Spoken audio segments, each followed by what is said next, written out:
दोस्तों, एक बार भरत, लक्ष्मण और शत्रुघ्न प्रभु राम के तीनों भाइयों ने माता सीता से मिलकर एक विचार किया कि हनुमान जी हमें राम जी की सेवा का मौका ही नहीं देते और पूरी सेवा अकेले ही किया करते हैं।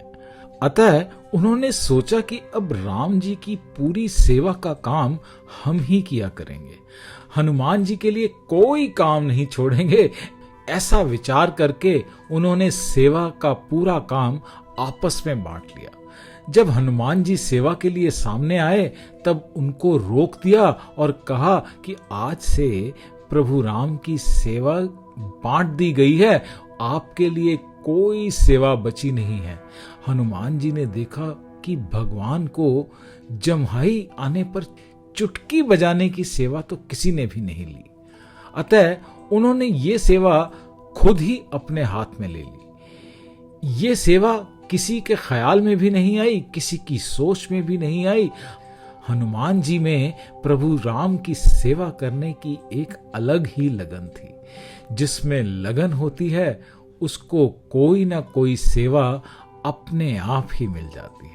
अब हनुमान जी दिन भर प्रभु राम के सामने ही बैठे रहे और उनके मुख की तरफ देखते रहे, क्योंकि राम जी को कब किस समय जमाई आ जाए इसका क्या मालूम। जब रात हुई तब भी हनुमान जी उसी तरह वहां बैठे रहे। भरत आदि सभी भाइयों ने हनुमान जी से कहा कि रात में आप यहाँ नहीं बैठ सकते, प्रभु राम को आराम करने दे अकेले में, अब आप कृपया करके चले जाएं। हनुमान जी ने कहा कि मैं कैसे चला जाऊं, रात को ना जाने कब राम जी को जमाई आ जाए। जब बहुत आग्रह किया तब हनुमान जी वहां से उठकर चले गए और छत पर जाकर बैठ गए। वहां बैठकर उन्होंने लगातार चुटकी बजाना शुरू कर दिया, क्योंकि राम जी को ना जाने कब जमाई आ जाए। यहाँ राम जी को ऐसी जम्हाई आई कि उनका पूरा मुख खुला का खुला ही रह गया, बंद हुआ ही नहीं। ये देखकर माता सीता बहुत व्याकुल हो गईं कि ऐसा प्रभु राम को क्या हो गया। भरत और सभी भाई आए, वहां पे वैद्यों को बुलाया गया।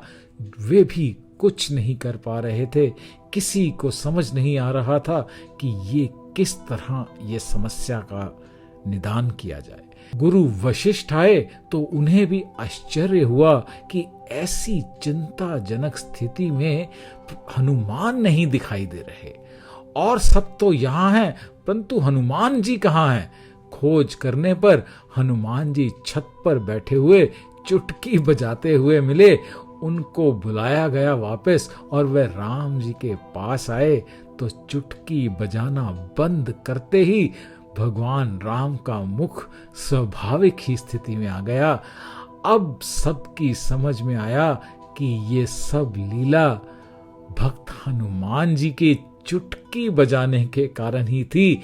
भगवान ने ये लीला इसलिए की थी कि जैसे भूखे को अन्न देना चाहिए, ऐसे ही सेवा करने के लिए आतुर हनुमान जी को सेवा का अवसर अवश्य ही देना चाहिए, उसे बंद नहीं करना चाहिए। उसके बाद किसी भी भाई ने हनुमान जी के आगे ऐसा आग्रह नहीं रखा। जय श्री राम।